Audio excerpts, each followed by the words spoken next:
Hello folks, and welcome back to the channel. Today we are going to look at the second of my 4 Pioneer CD player purchases. The CD player in question is a Pioneer PD-7030 limited edition. Only 10,000 of these were ever made. So what is the deal with this one? Well, it was extremely cheap. I decided to have it sent over with the PD-90 from last week because it was so cheap, and because I also needed a remote. By the way, this is the actual remote for this actual player, so every function on this remote should be good to go for this player, assuming everything works. But I will tell you right now that the remote actually cost more money than the player did, and the remote wasn't exactly expensive. This was $19, this remote. The player was $12, that's all. And of course the biggest deal about the limited edition is the copper plating on the chassis, which is something that it shares in common with the third one that's coming in, which apparently I didn't know I was buying one of Pioneer's very best CD players. The third one that's coming in is the PD-7030, and apparently that is the Japanese domestic version of our PD-71 Elite unit. So I'm real anxious to see how that one turns out, because quite frankly I bought the PD-90 to go in my planned living room system, to go with a couple of big Magnapan speakers and that Pioneer A0012, but if what I'm hearing about the PD-7030 is true, I'm probably going to want that player in that system instead. So I don't know where the PD-90 sits in the pecking order anymore. For now, we need to see what works and what don't work on this. Seller claimed the tray doesn't open, which is probably going to be a belt, but there might be more wrong with it. Let's fire it up and see. Okay, we've got a display. Let's see if the open-close does anything. Nothing, no motors, no anything. Oh wait, there we go. I hear the motor working, it's not doing nothing. And because that was not registering right away, I'm just going to assume that I have to replace all these buttons, tactile switches. Great. But replacing them beats cleaning them, I'll tell you that. Anyway, in order to go any further at all, we need to get the tray to come out. So I'm assuming we're going to have to get into the top cover for that.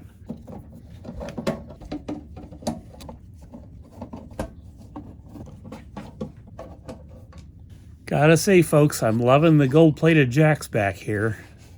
Bit corroded, so the plating might be damaged, but I won't worry about that right now. Not for a $12 CD player. And the other thing I want to do is verify that this will work at 120 volts AC instead of 100, because I don't want to be plugging this into a step-down transformer all the time.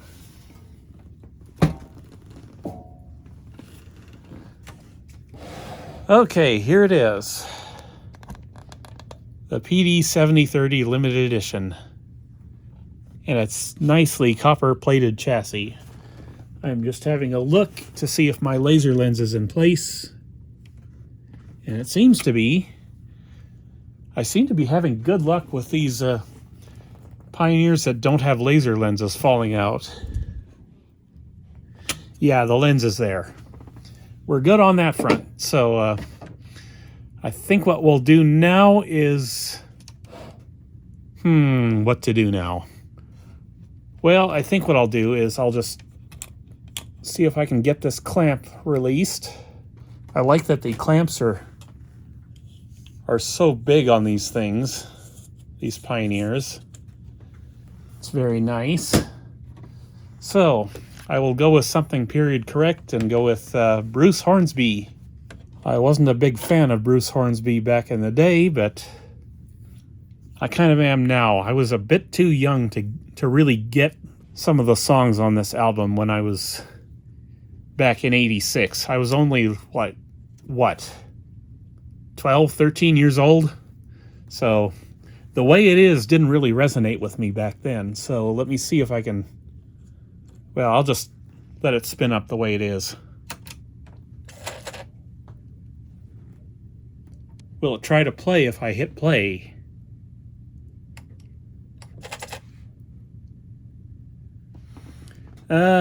It tried, but I think we've got another belt gone. Let's see. I'm going to try that again, and I'm going to watch this belt and back. This one right here. Oh yeah, this particular device needs a lot of help, so I'll shut the power off, get my disc back. The service manual is entirely unclear about how you're supposed to get into this. So I don't know exactly how to release this tray, but I'm betting it has something to do with, well, no, maybe not that. There will be a way, just as there was in the PD-90, even if I didn't recognize it at the time. Actually, you know what? Maybe we should check for laser operation first, just to be safe. I don't have any doubts that it is working, but let's just make sure. Always do this through like a phone or something. Don't look directly into the laser. It's infrared. You won't see anything until you realize your eyes have been damaged. So let's see if we can get anything this way. Oh yeah, laser works. I had a feeling.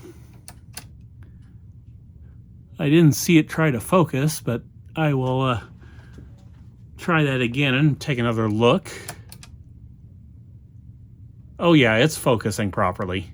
All right, folks, it looks like this is not going to be possible without removing the front panel, even though the service manual says that you have to put the tray in the loading out position in order to even get the front panel off. So, delightful.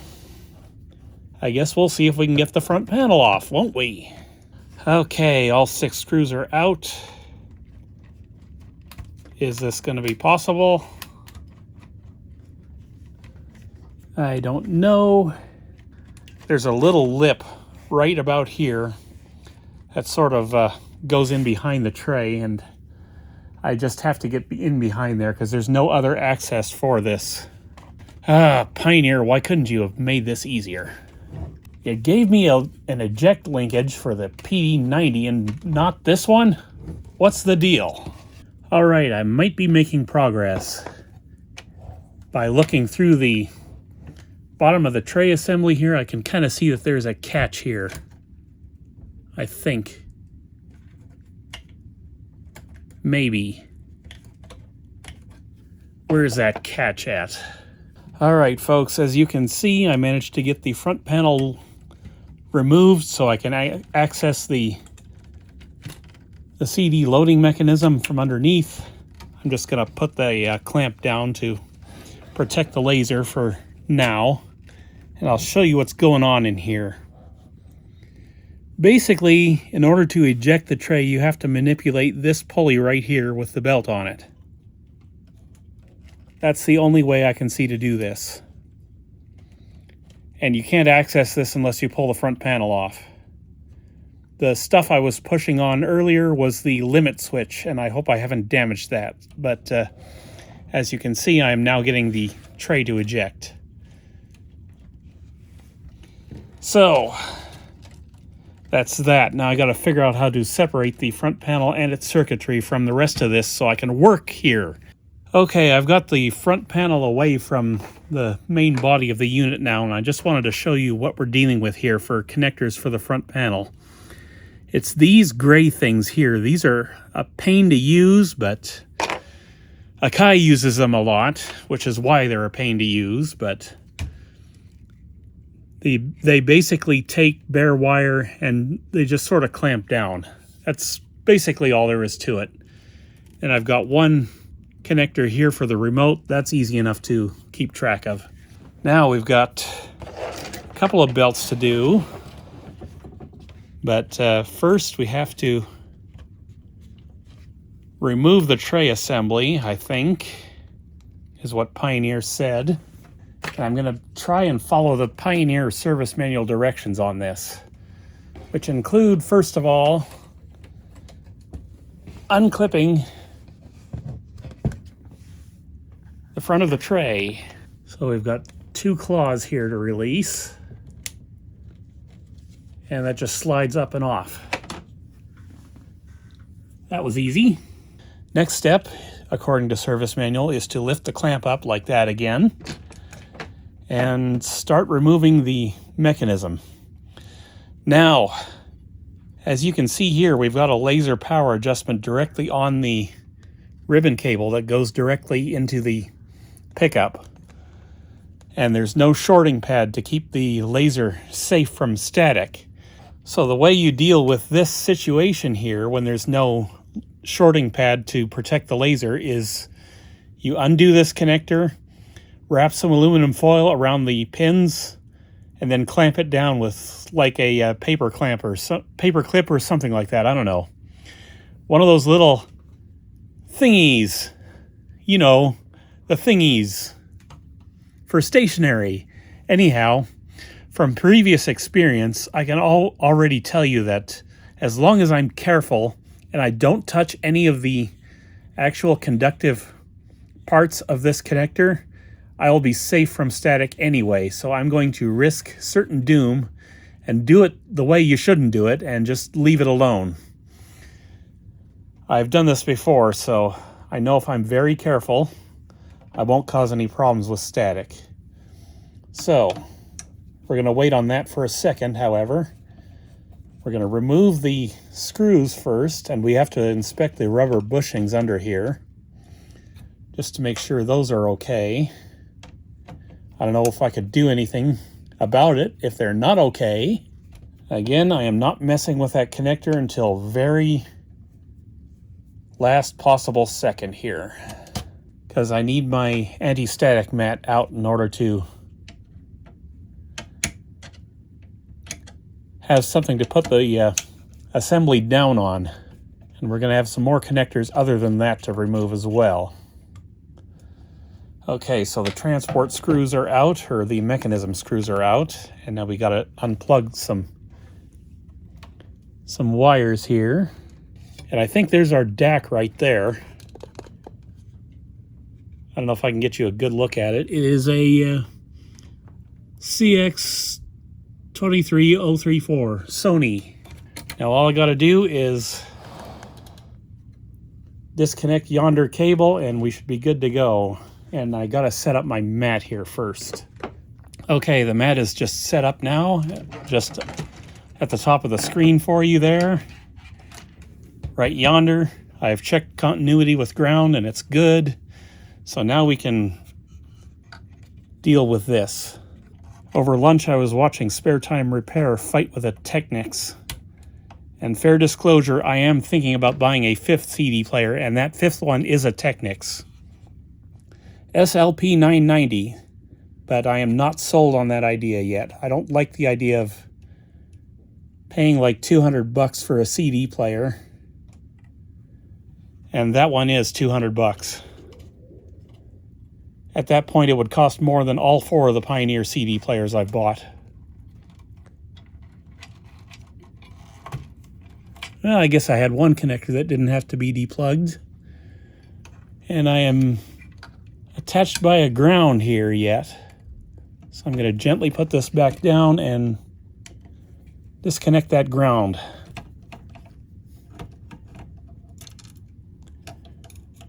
And watch it go flying and falling all over the place. Okay, now this can come away. And I'll just set it upside down, up over yonder, so it can be out of my way for the next part. Which is to get this section off so we can deal with this belt that's gone bad. Just 4 screws according to the service manual, and it should come out. And I love that they're all copper plated, like that does anything. Well, I suppose if it would make your 1s and 0s sound a little better. Maybe round off the edge of the 0s a little better. I don't know. That's a screw the service manual didn't make mention of, so I will get the ones the service manual does make mention of and leave that one for now.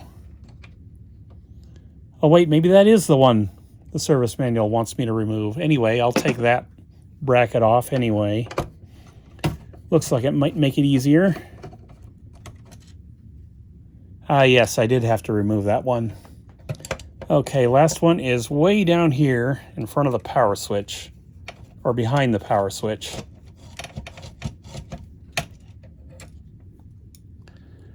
Like so.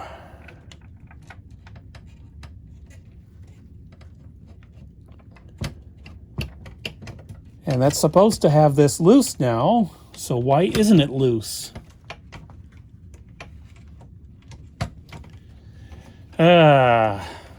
I love how undetailed the service manual was about this whole machine. There's another screw on the bottom. It's just right here. Okay, that one's longer than the others, so I got to remember where it goes.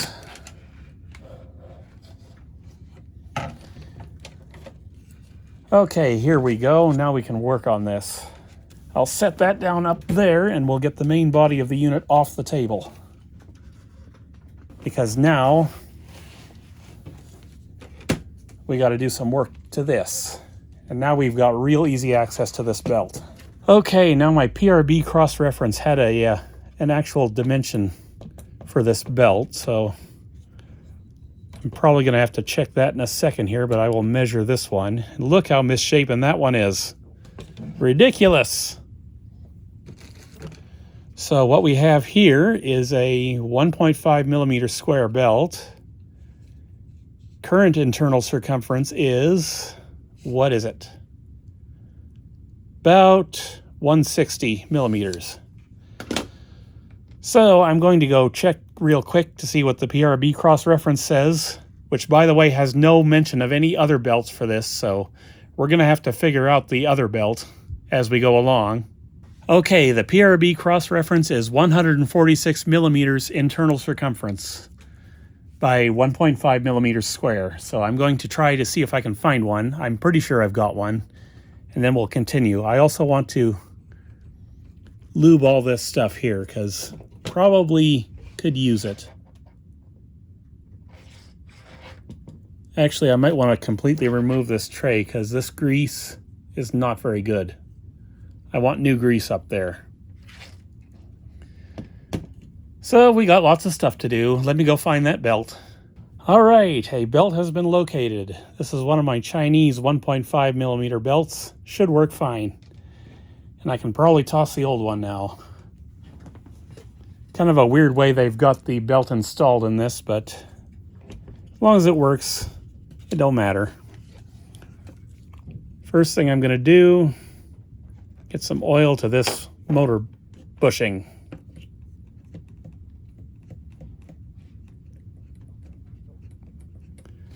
Second thing I'm going to do is get my Molykote EM30L because I'm going to need it. And I'm going to take these two off and service them. Start with this one since it looks like it's going to be easy to get off. There's a split washer, which I have now removed. Easiest split washer I've ever taken off. Now, if it will get off my finger, I'll be happy. Pulley comes off. I'll set it to the side. I'll get this one next. If you're wondering why I keep my fingernails long sometimes, it's because of this. I do less damage with my fingernails getting these split washers off than using a screwdriver. That one is off and removed. It's got a little gear on the bottom. I don't see any problems with that, but I want to get this gear on the other side too. I'm not exactly sure how to do that, but I'll figure it out in due time. Grab my iso alcohol and do some cleaning.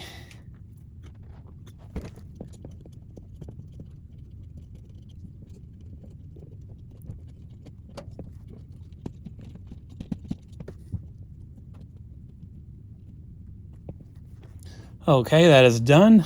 Let's see. Do I have to do anything more under here, or can I do the rest from the other side? I think I can, actually. Well, that limit switch might need a little attention. It's bent. Let's straighten that out, shall we? I'll have to clean that switch too. Okay, let's get the tray away from the limit switch so I can see when it's bent back into position properly.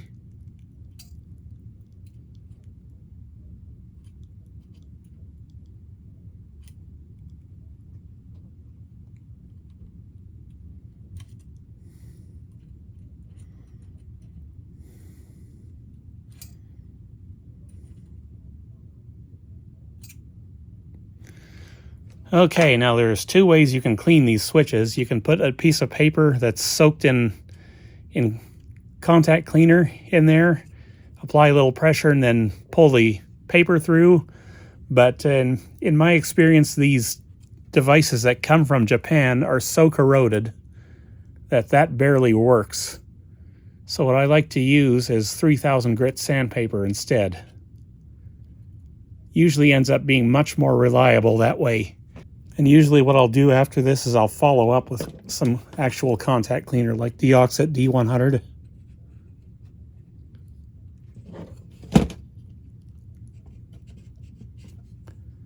There, you see what came off there?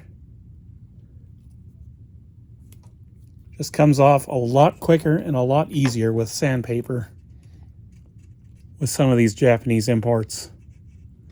That's how bad some of them are. And again, real bad. So D100L coming out.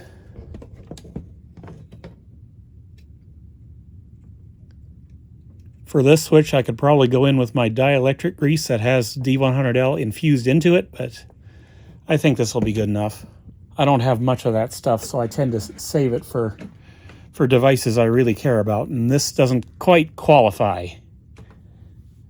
$12 CD player, what can I say? Maybe if this were the 8030, I could see myself going a little further with that, but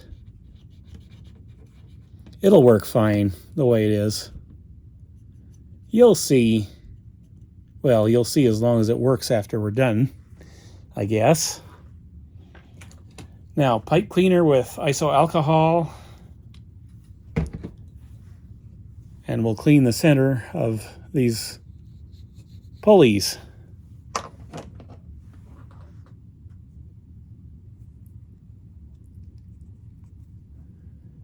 And then I'll use my trick of just wrapping the pipe cleaner around and using that to clean out the groove for the belt. Now I gotta open my Molykote container.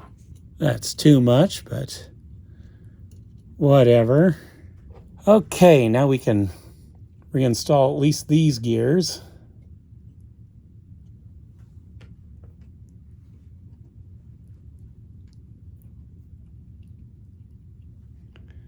And then go over to the top side and remove the tray. Okay, limit switch cleaned, pulleys cleaned and lubricated. Now just how do I get the tray off to work on this? Disassembly procedure unclear for this part. It's probably in the service manual, but I don't want to get up and look for it right now. So let's pull these screws out and see where that gets us. It gets us absolutely nowhere, apparently. So maybe I put these screws back. Of course there's another screw. Why wouldn't there be another screw?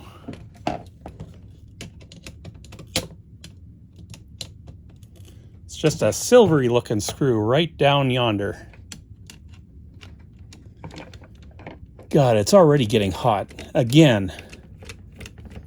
Several days straight of 30 degree and 40 degree weather, and it's just killing me at this point. Okay, that freed up the one side, but not the other side. It looks like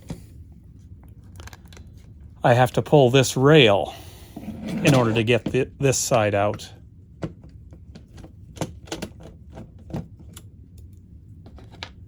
Which would make sense, I guess. I'm trying to figure out what kind of grease I'm going to use on on this sliding assembly. I'm thinking maybe Permatex. That's stuff I've been using on cassette decks. Okay, now we got this freed up. I see a lot of stuff to clean, including this.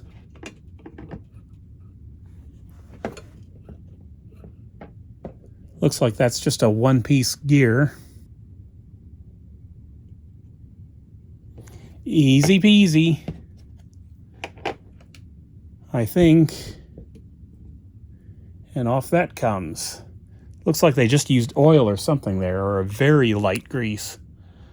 I will just stick to Molykote EM30L for that. Start cleaning up all the grease that's on the sliding assembly, because why not? Let's see, what was riding along there? Was it metal on metal or metal on plastic? Oh, we've got ball bearings to watch out for on this little piece here. I think those go in this little channel here.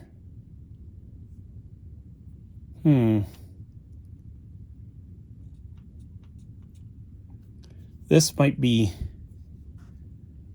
the area that was kind of scraping along there. I don't know. I'm starting to see kind of how to take this whole assembly apart now, but we're working on this, so let's get this finished up. Oh, and there is another ball bearing. This would have gone right there. So I'm going to leave it there for now, so I know where to put it. So where's my little gear I was working on? Here it is.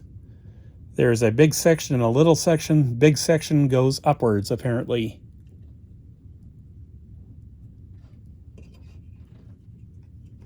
Or no. Big section goes downwards. Never mind. I told you it was hot. I should really not spend the entire day working on this, but I kind of have to, because once you get it apart, you kind of want to finish the job so you can remember how it goes back together. Alrighty then, that's done. Move that to the side and we'll bring this over here.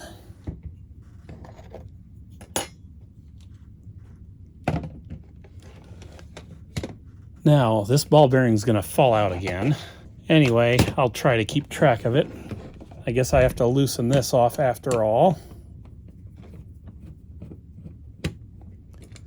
Note the shoulder on this one. Now that's loose, but how do I get the rest of this apart? Good question.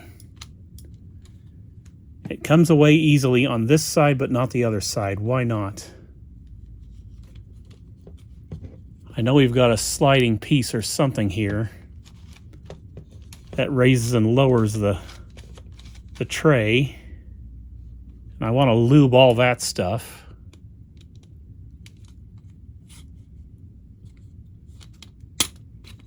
Okay, apparently that just unsnaps. Whatever. So do I need to do any lubrication under here?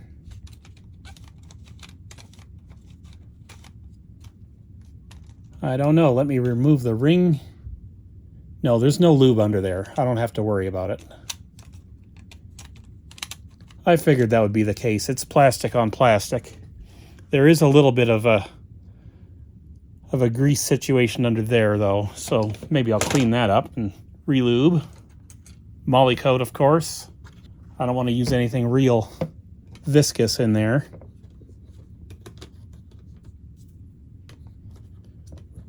Just a minimal amount of lubrication there, apparently. I'll just apply it where the factory had grease, like that. I don't know that it has to go all the way into that channel. But I gotta relube this part now. Let's see, there's a little bit of grease in there where it slides along. I could do some of this off camera, but I have a feeling I will regret it because I need my footage to figure out exactly how this goes back together, I think. Okay, this thing,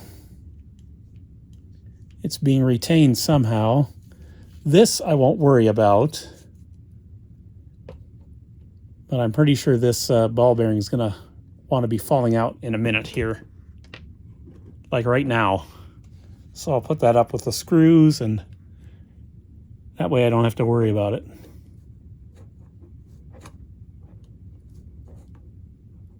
It's going to be fun figuring out how to put this back together. Assuming I can even get it out. Something's catching and I don't know what. But I see it now. Off it comes. All right, let's get another Q-tip dirty.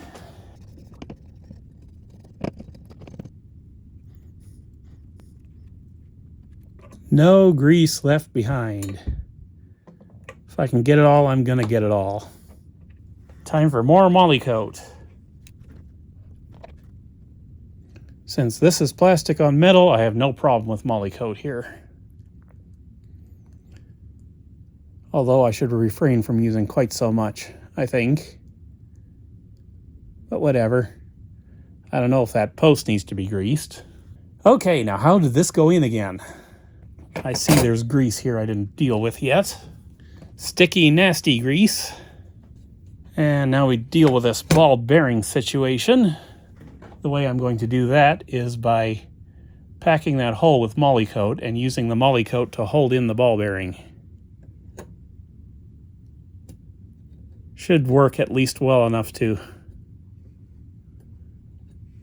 reinstall things. Okay, I got it back together and I've tested and it appears to be working. However, I wanted to point something out. You see that little race under there that has those two ball bearings? Make sure when you reinstall this retention plate that little area is between the clips that are on the end of this retention plate. That's all I got to say about that, but I'll show you how it's working. The tray kind of makes a little bit of a noise when it drops down, but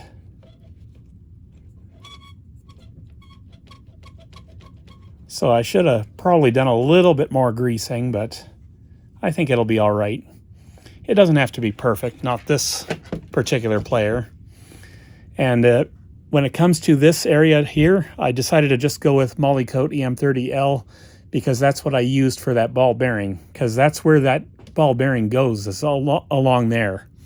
You can see where it's been riding all these years. So I decided to just stick with the same type of grease I was using before. So now we gotta clean this tray up because I've had my greasy fingers all over it, and then B, install a belt. So I'm just using some IPA right now, isopropyl alcohol, to just clean this off. All right, folks, there it is. Belt is on, and it's been tested and working. Finally, it took me like 5 attempts, well, at least 5 attempts to get this to actually work without the belt jumping out of this little pulley here, but hopefully it's going to stay good now. It looks good geometry-wise, if you can see that, but I don't know. It might jump out again, but I'm not going to worry about it at this point. All right, so now remember what you said about the laser connector, or the pickup connector. No touchy with finger Z. And actually the rubber bushings look like they're in decent shape on this one. So that's good. Got a standard brushed motor here for the spindle motor. Let's get a drop of oil into the back bearing while we're here. We'll get some to the front bearing as well, because that has to be done.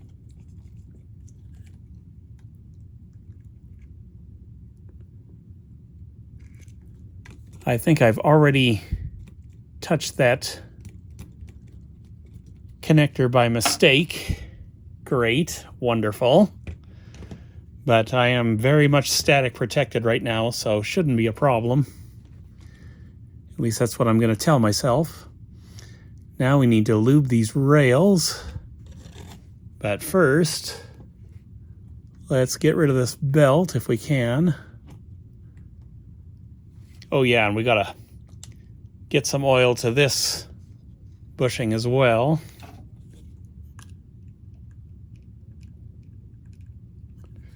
That should do.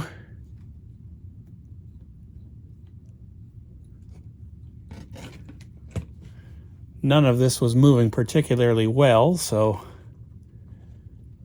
we do have to do work here.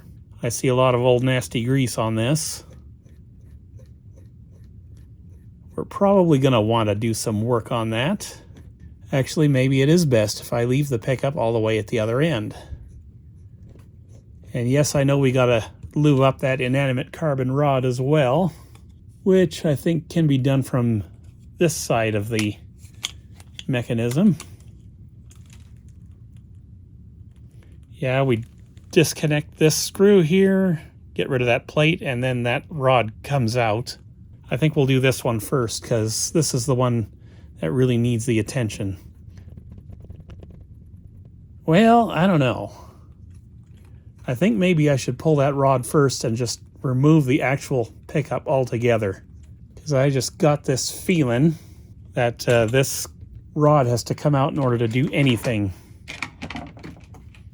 with that assembly. So let's get rid of it for now, and then we can lube everything.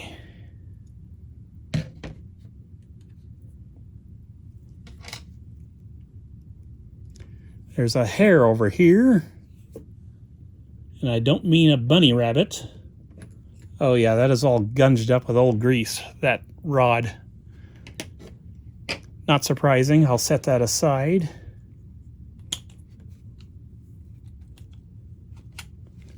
Turn things back around here.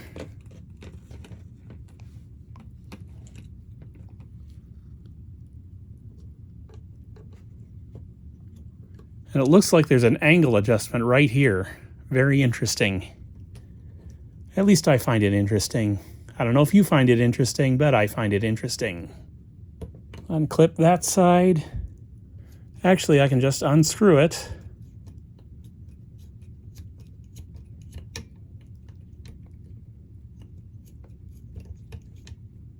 And remove everything, apparently. And this will be Molykote EM30L all the way. For sure.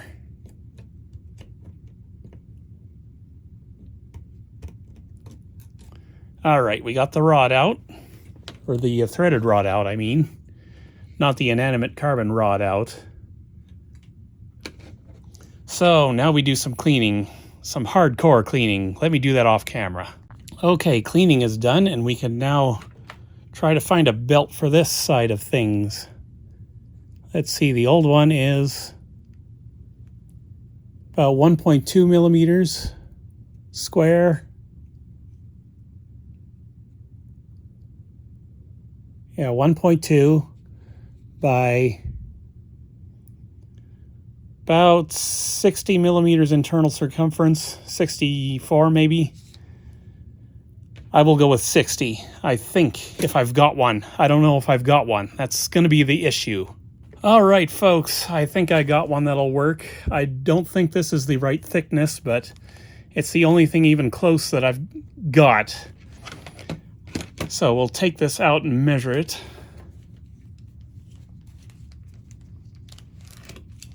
And see if it's going to work.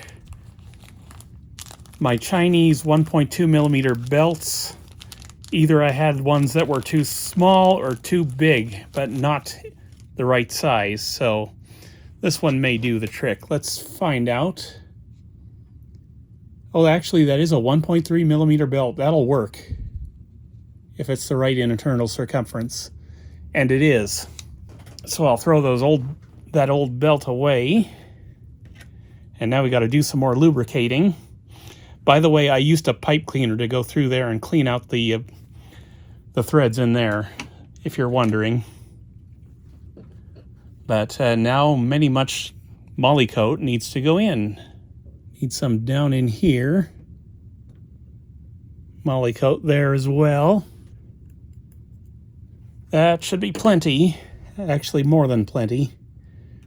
It's probably a little excessive, but whatever. As long as she works, I don't know if I mind too much, and I'm forgetting to put the belt on, aren't I? Yes, I am. I just got to get this right past the plastic post here, and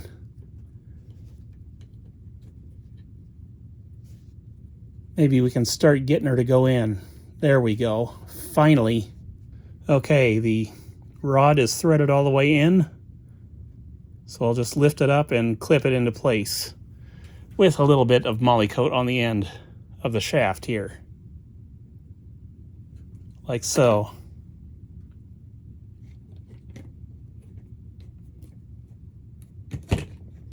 And down she goes. I'm going to wind the pickup out a little bit so I can get that other rod back in place. Okay, that does seem like it's going to do the job. So flip her over, and we'll reinstall our inanimate carbon rod. In rod we trust, I think.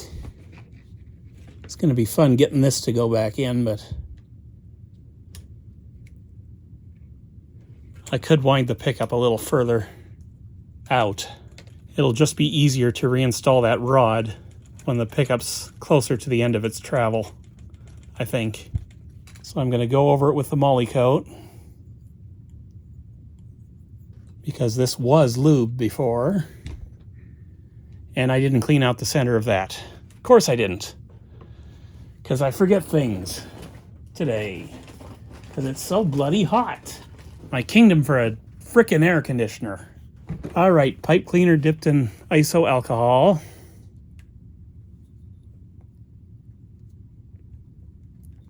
If I can get her to go all the way through, and I can, that should be good. Now we'll see if I can get this into position again. Wasn't exactly fun to get out, and yet I have gotten it. Now the retainer goes on. Buy 4 Pioneers, I said. It'll be fun, I said. I'm going to be wiping up the excess grease, and there will be excess. Quite a bit of it, actually. I almost forgot to clean this limit switch, and this is not the kind you can take apart, so spray cleaning it has to be. I'm just using my Electrosolve. If I can get the straw to compress the plunger, maybe we can even do this. Well, actually, I think I can get it in there anyway.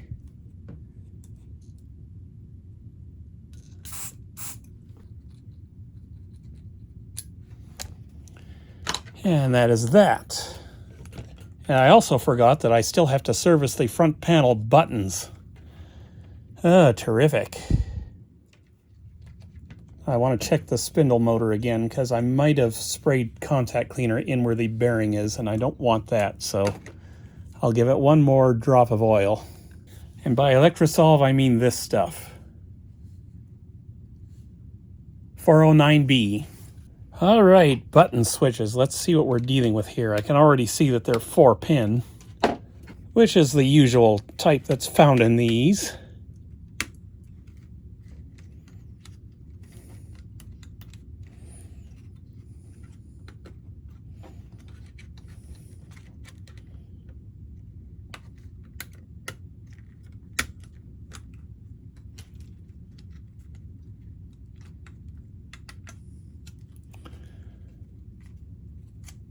All right, here we go.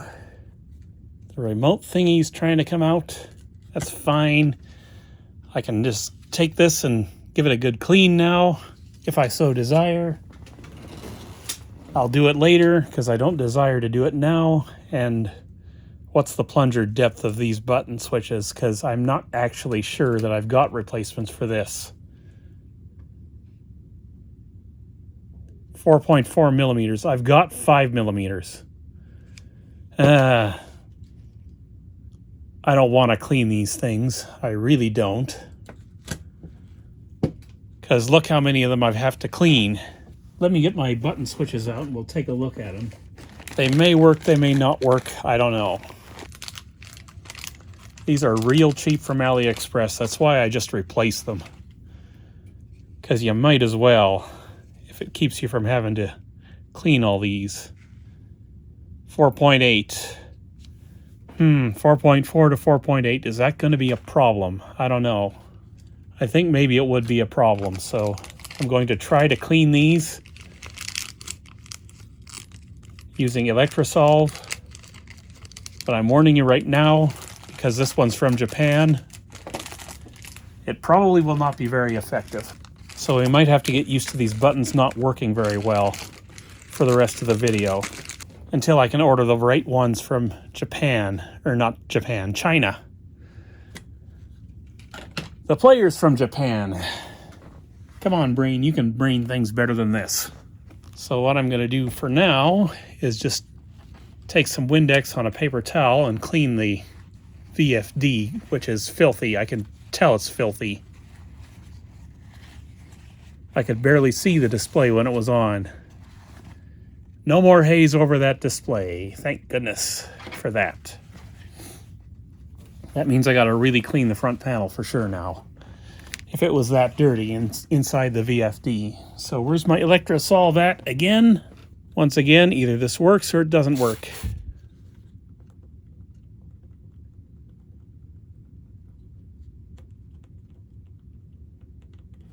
Okay, and I'll just do like that for the rest of these, off camera, because it's going to take a bit. All right, switches have been cleaned as best I can do it. If they don't respond to the spray cleaning, you would have to open each one of these up and clean them manually. I don't want to do that for 25 switches, or 24 I think is what I counted here. Anyway, it's done. So what I'm going to do next is clean up the front panel and put the CD player back together, and we'll see if anything works. Well, I found a problem putting this together. Apparently, when they assembled this at the factory, this little red wire got pinched. So I don't know if that's any good anymore. And furthermore, I don't know if it's going to be easy to fix, because it's now underneath the tray assembly. I suppose I could, well, I don't know. I gotta figure out what I'm gonna do with that now. The wiring itself was fine, so heat shrink to the rescue. Allow me to finish putting this back together. I hope anything works on this. I really do. All right, I think I got this back together well enough to do a test. Word of warning, these gray connectors suck. You have to really press down on those in order to latch them. So I hope I didn't do any damage to the board trying to get those latched again, but it is what it is. And you also have to watch that all the conductors go down to their proper places with these. It's easy to short these things out. I don't know why Akai used them. I don't know why Pioneer's using them in here. It's irritating. Anyway, I have turned on my test bench receiver, so we're going to see if we get any output from this. I don't know that we will. Anyhow, let's fire it up and see what happens. Okay, it closed the tray. I've left the front off for now, because what if I have to get back in there again?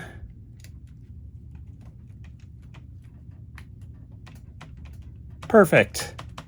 The open-close button doesn't work. Okay, remote sensor housing was pressing in on the back side of the display panel and keeping this from actuating, so it's fixed now. Should probably plug it back in again. Okay, does this thing work now? We're going to try Luba now.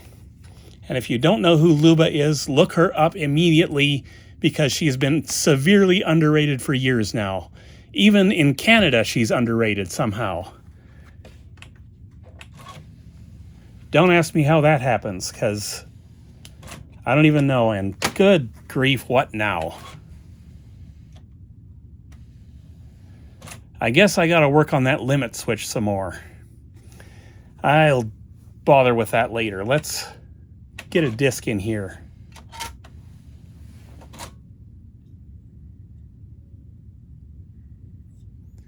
It read the table of contents. Anyway, let's just play something.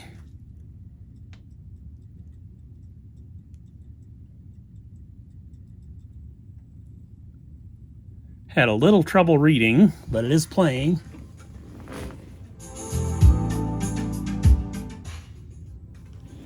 As I can clearly hear, I don't know if you can. I might have to do the calibrations on this one.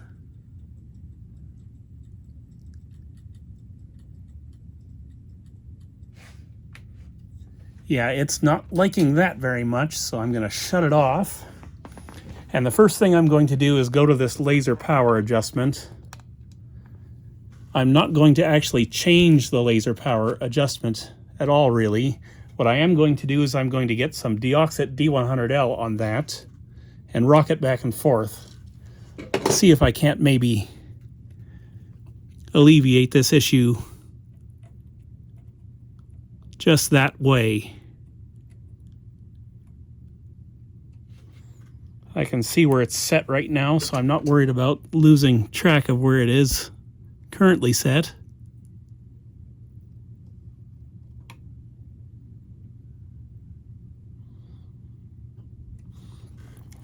Okay, let's try that again.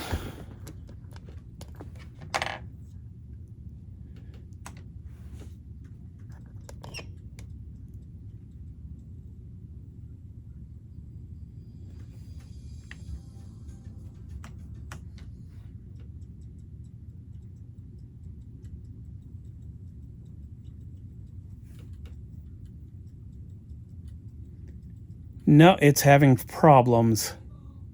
It gets there in the end, but it's having problems. Let's try a CDR.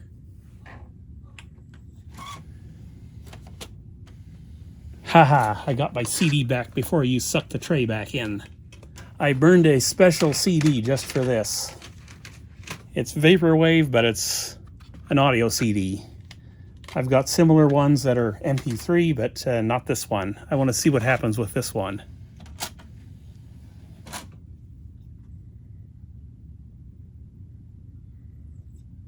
Well, it read the table of contents, and I don't have to worry about copyright strikes on this, so I can turn the music up a bit.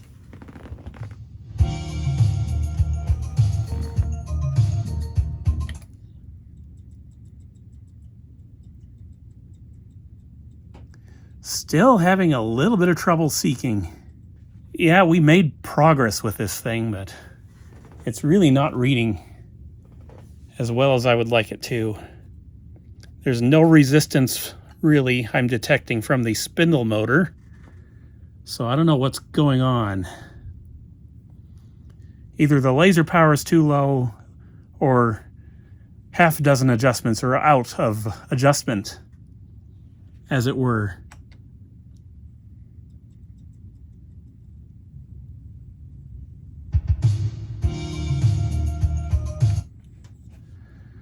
The problem is I don't want to just go in and blind adjust the laser power, because they're usually set at the factory, and I'm really thinking that's probably a last resort in order to get this one working. So I'm going to have to do the alignments.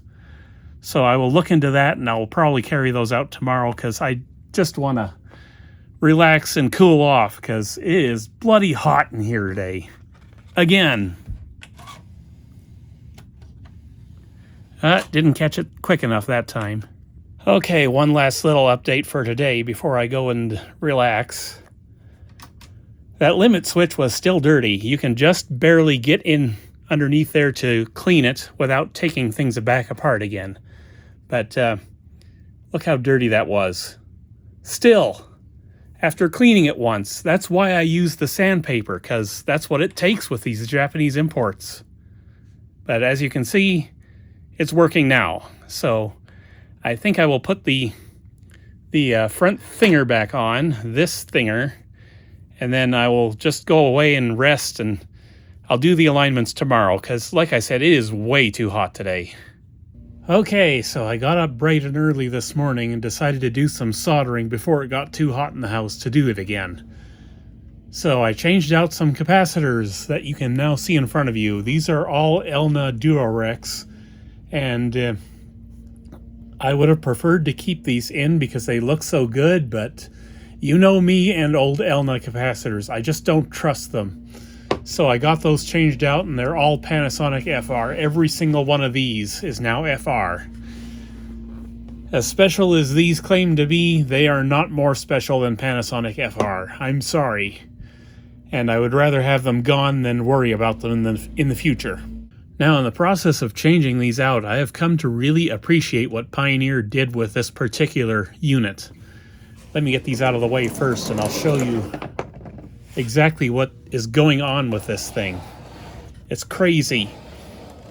1986 was just the start of the Japanese bubble era, and it definitely shows with this particular CD player. Over here is where 4 of the Elna caps were. You can see the new ones right there. These are all Panasonic FR 2200 microfarad, same as the old ones, but the reason why I didn't upsize these at all is A, I've run out of the 3300 microfarad caps, and B, the only thing that these 4 capacitors do is filter the power to the DAC. That's all that this board is for. It's the entire power supply for the DAC only. It's ridiculous. And the DAC is, let's see if I can show you. The DAC is over here hiding underneath a copper plate. Unbelievable. It'll be the same DAC as found in the vanilla version of this particular device, but I think that's legit copper. Yeah, that is legit copper. Magnetized screwdriver does not stick to that. So the DAC is under here. It's, as mentioned, the same one as the vanilla version of this thing, but as of right now, I have decided not to run this particular one at 120 volts.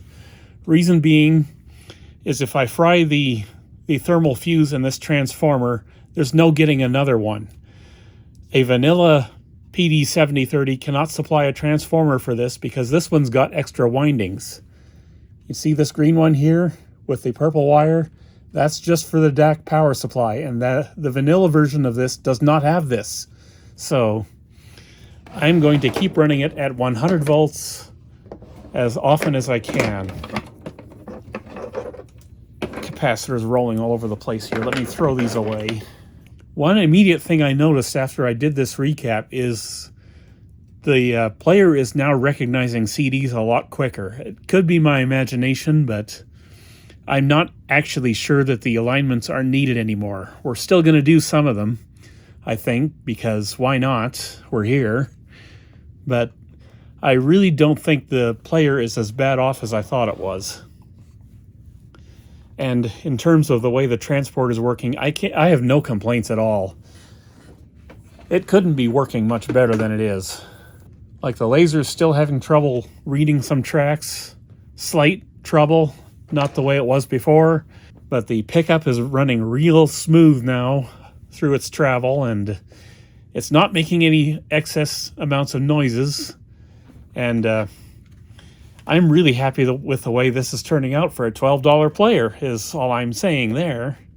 And it's to the point now where I kind of wish this had been my first CD player ever. It would have been awesome if I'd been born in Japan during the bubble era, and I would have gotten this for Christmas or something from my parents or something. But obviously that didn't happen. And I spent quite a long time listening to my new vaporwave disc last night, and this thing's unbelievable. It is really, really, really good, this one. I don't know how much of it's down to the special considerations they made back here in the power supply, but honestly, it is better sounding than the PD-90. It's just the PD-90 has this thing beat for appearances and good looks, because then again, the PD-90 would have cost over 100,000 yen back in the day, and this was 80,000 yen. This model right here. So this wasn't cheap when it was new. Anyway, I think we'll get into some of these calibrations now. But I wanted to mention These are for the vanilla PD-7030, and I don't know that this one has the same pickup in it. I think they may have changed the pickup for this one, so I don't know if everything's going to be a one-to-one proper adjustment for this. So let's see what we got here. Okay, we've got a test mode section here. Switch power on while depressing the test mode switch, S1. That is, let's see if I can show you. That is this button switch right here. But first, I'll show you the voltage measurements I got at both 100 and 120 volts. I haven't fired this up at 120 volts. I just unplugged the transformer and measured the windings. These ones up here, these are the only capacitors I thought were going to be stressed a little too far.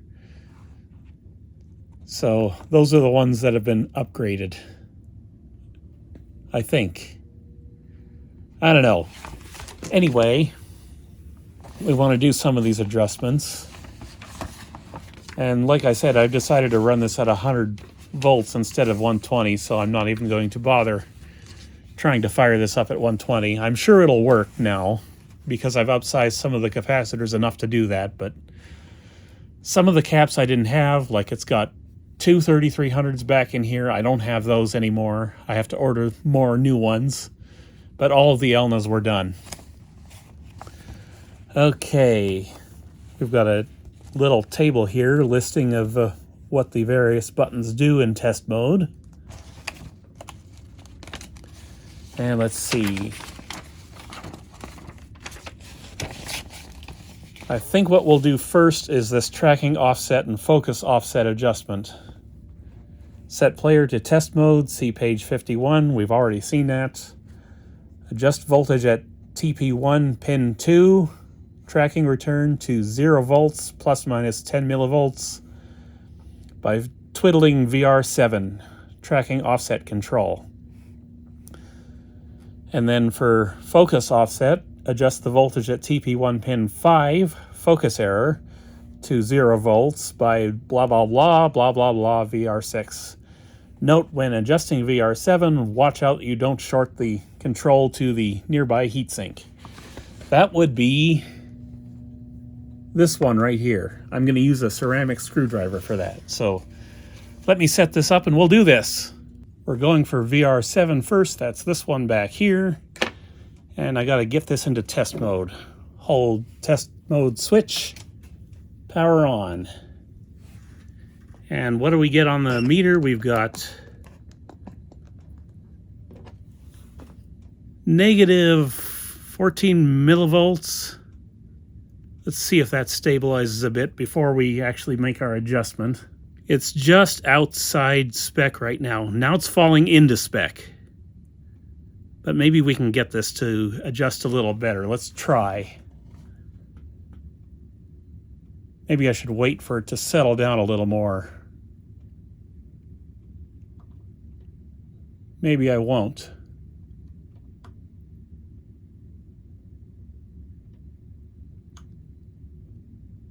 Oh, that's a twitchy control.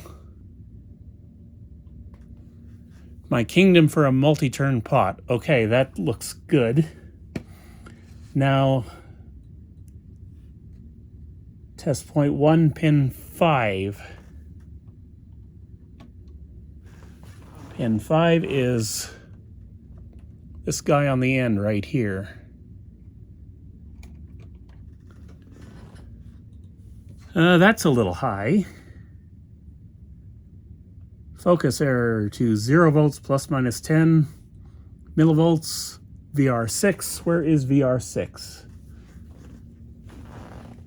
VR6 is this guy down here. Wrong way again. Oh, just about nailed that one. Okay, turn off to release test mode. And what's next? Well, let's have a look-see. Oh boy, laser diode power check. I'm not going to be able to do that the way they want me to, because I need a laser power meter to do that. And I've checked into this, and the cheapest thing I can find that I would be willing to buy is like 200 bucks Canadian. The one that Spare Time Repair uses is more expensive. It's more like 330 bucks. So I am not doing that because I do not plan on doing too many CD players. With that said, there are some considerations down here that lead me to believe that I might be able to do this anyway. See, it says set to normal mode. Normal mode can be set by switching power off and on again, which I've done. Position the optical power meter sensor immediately above the object lens. Press play without a disc loaded and check the laser power.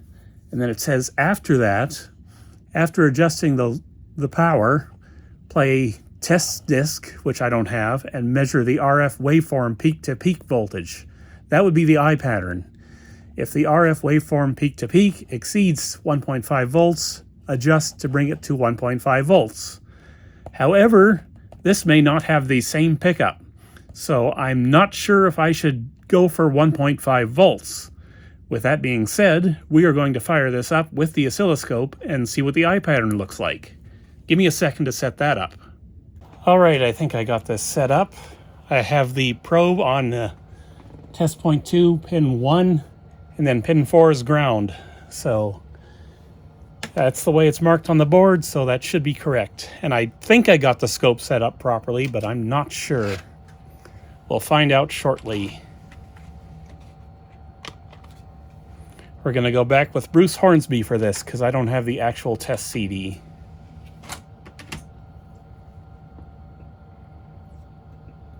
Okay, let's go to track 4, I guess.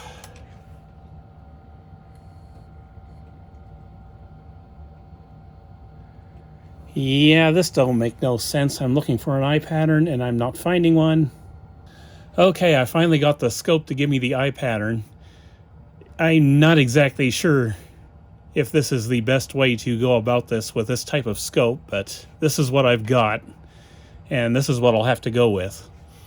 The big thing I'm noticing here is the peak-to-peak voltage is 600 millivolts, which is way down from 1.5 volts. So maybe I should adjust on that and see if I can get that closer. So I'll shut that off because I do not want to screw with the laser power adjustment with the thing running. I'll make a slight tweak, fire it up, and see what happens again. And it's playing, but I've gone the wrong way. Power off, and I'll just keep doing this until I get a better power representation. I had a feeling it was going to come down to laser power on this. I just had that feeling because it was tracking fine. It just had a little bit of trouble locking back onto tracks.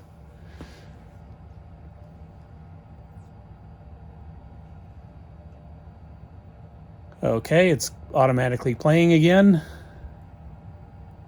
That looks better. 800 millivolts. I bet this fixes the player once I get this dialed in.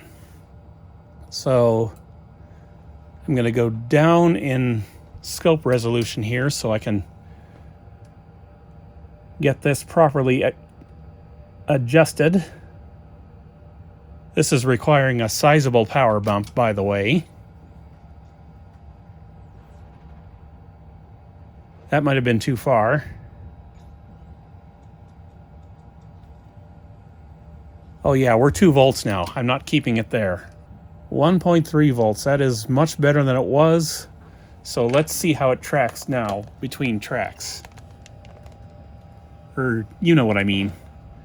How well it goes between tracks.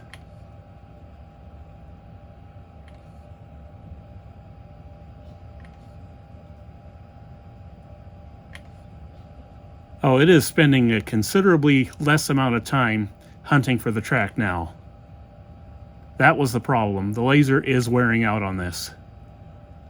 Apparently.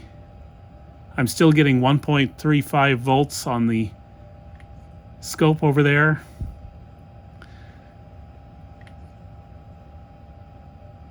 Oh yeah, it's liking these settings a lot better. Dare I try to tweak it up just a little bit more and try to get it to 1.5? I think that went a little too far again, but yeah, we are at 1.6 volts peak to peak, according to yield scope. So I'm going to do one more correction, and that's where I'm going to leave it, probably. Okay, that was the tiniest of adjustments. But I might have overshot again.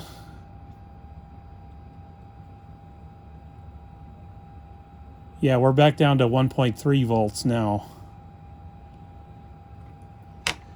But I'm kind of thinking, I'm seeking tracks.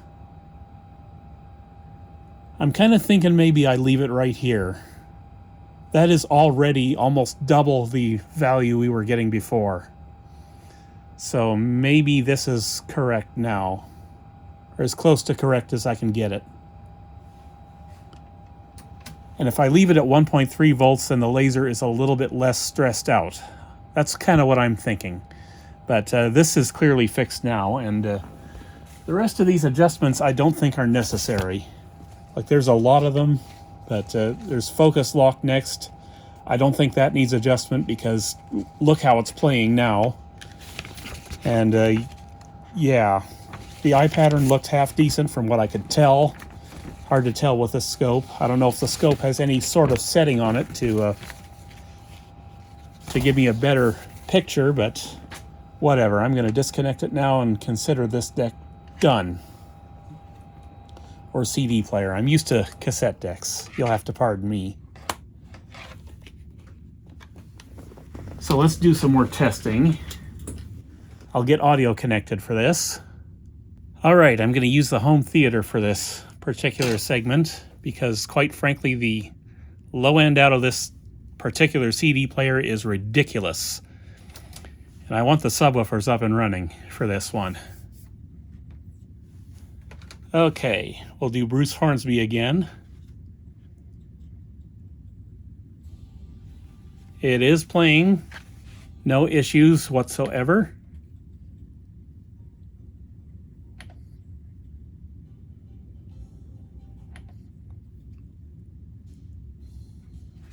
Yeah, it's having no trouble with this CD at all, so let's give it more of a challenge. Where's that 99-minute CDR? Why, it's right here. Can it read this? Is it as good as the PD-90 in this regard? We will find out very shortly.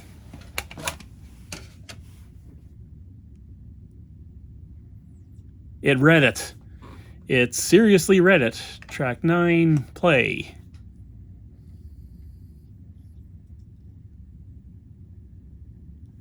It's playing. No problems. Let's see if it can seek up to like track 20 like the PD-90 can.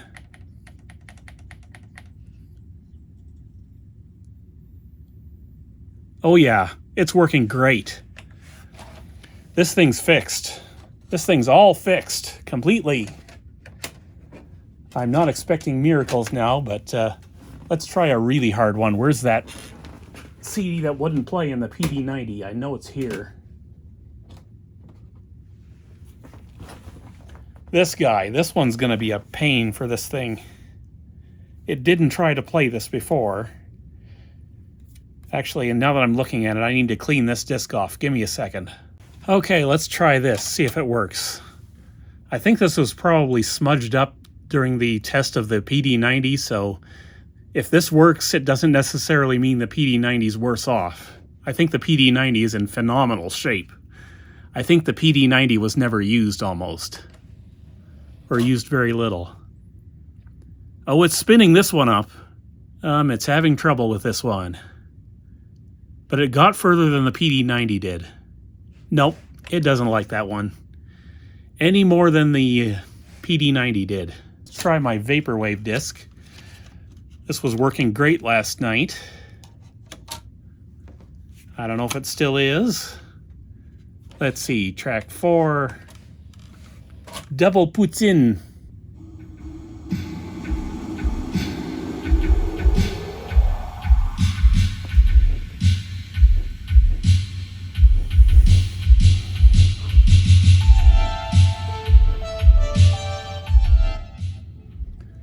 Absolutely. And I don't know if you heard it or not, but the subwoofers were literally rattling all the wooden panels around here. That's how much low end this thing puts out. It's ridiculous.